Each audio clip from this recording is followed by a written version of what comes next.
భక్తివన్న ప్రేక్షకులకు శుభోదయం. 8/4/2020 స్వస్తి శ్రీ చాంద్రమానం శ్రీ విశ్వావసునామ సంవత్సరం ఉత్తరాయణం వసంత ఋతువు చైత్రమాసం శుక్లపక్ష ఏకాదశి మంగళవారం. ఏకాదశి రాత్రి 11:20 వరకు, అలాగే ఆశ్లేష నక్షత్రం ఉదయం 10:30 వరకు ఆశ్లేష నక్షత్రం ఉంది.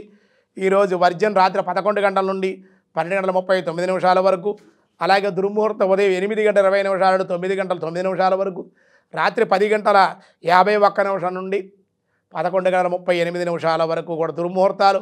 సూర్యోదయం 5:53, సూర్యాస్తమయం 6:10, అమృత గంటల ఉదయం 8:52 10:30 వరకు, రాహుకాలం మధ్యాహ్నం 3 గంటల నుండి 4:30 వరకు రాహుకాలం.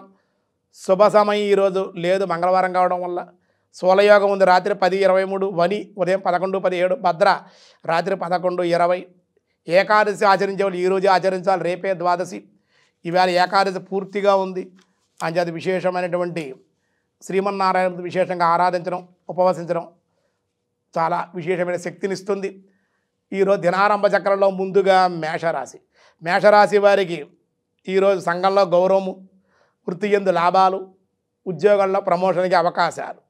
వృషభ రాశి ఉద్యోగ ప్రయత్నాల్లో సానుకూలం, అధికార ప్రాప్తి, వృత్తి ఉద్యోగ వ్యవసాయ మూలకంగా లాభాలు, వ్యాపారంలో కూడా లాభాలు ఆర్జించే అవకాశం. మిథున రాశి స్వల్ప ధనలాభం, స్వల్ప సౌఖ్యాలు, ధనానికి కొంచెం ఇబ్బందికరంగా ఉండడం, ధనం రొటేషన్ కాక సర్దుబాటు చేయలేక ఇబ్బంది పడే అవకాశాలు. కర్కాటక రాశి కార్యసాఫల్యత, జాయింట్ వ్యవహారాల్లో కొన్ని ఇబ్బందులు, అనుకోని అతిథుల రాక. సింహరాశి వారికి అధికార లాభం, వ్యాపార వ్యవసాయం మూలక సామాన్యమైన ధనప్రాప్తి, రుణములు చేయుట. కన్యారాశి రోగబాధలు, సాహసయాత్రలు, ఆరోగ్యం బాగోపోయినా కానీ సాహసయాత్రలు, ప్రయాణాలు, అనవసర ఖర్చులు చేసే అవకాశం ఉంది. తులారాశి వారికి వాహన యోగం, కుటుంబ ఆనందం, బంధుమిత్రుల సహాయ సహకారాలు లభించే అవకాశం. వృశ్చిక రాశి ఆకస్మిక ప్రయాణాల్లో ప్రమాదాలు, మానసిక అశాంతి, శారీరకంగా మానసికంగా ఒత్తిడి ఉండే అవకాశం. ధనస్సు రాశి శుభకార్యప్రాప్తి, ప్రశాంత వాతావరణం, వృత్తి వ్యాపారాల్లో ధనప్రాప్తి. మకర రాశి బంధు సంగమం, స్వల్ప ధనలాభాలు ఉండే అవకాశం. కుంభరాశి రుణములు చేయుట, వ్యాపారం స్తంభించే అవకాశం, వ్యాపారంలో లాభాలు రాక విచారం, శ్రమ అనంతర ఫలితాలే పొందే అవకాశం.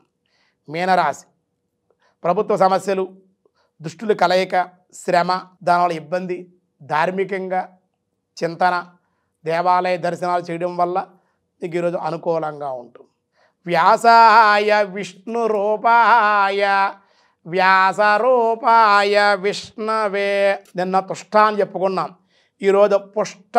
ఓం పుష్టాయ నమః అనగా పరిపూర్ణుడు అని భావం. పరమ వ్యాసుడు కూడా చేత పరిపూర్ణుడని, పరమ వ్యాపకుడవడం వల్ల పరిపూర్ణుడని, నిత్యపూర్ణుడగుడు చేత పుష్ట అనబడ్డాడు. ఎప్పుడూ పూర్ణంగా ఉండేవాడు, పూర్ణంగా ఇచ్చేటువంటి వాడు. ఈవేళ ఉండి రేపు శక్తి లేకుండా ఉండేవాడుగా పరిపూర్ణమైనటువంటి సమగ్రమైన ఐశ్వర్యం, సమగ్రమైనటువంటి ధర్మం అన్నీ సమగ్రంగా పూర్ణంగా ఉంటాయి. కాబట్టి పూర్ణస్య పూర్ణమాదాయ పూర్ణమేవ వశిష్యతే అని మనకు చెప్పినట్లుగా, శృతి చెప్పినట్లుగా పూర్ణంగా ఉండేడు. ఆ పూర్ణస్వరూపం నుండే ఎట్టి పూర్ణము గ్రహించినను పరబ్రహ్మ నిత్యము ప్రపూర్ణమయ్యే వాడని భావము అని పుష్టాయ నమః అని స్వామిని విష్ణు సహస్రనామంలో కొనియాడటం జరిగింది. ఆ నామానికి అర్థం అదే మాట. మిగతా విషయాలు రేపు చూద్దాం. ఈరోజు స్వస్తి.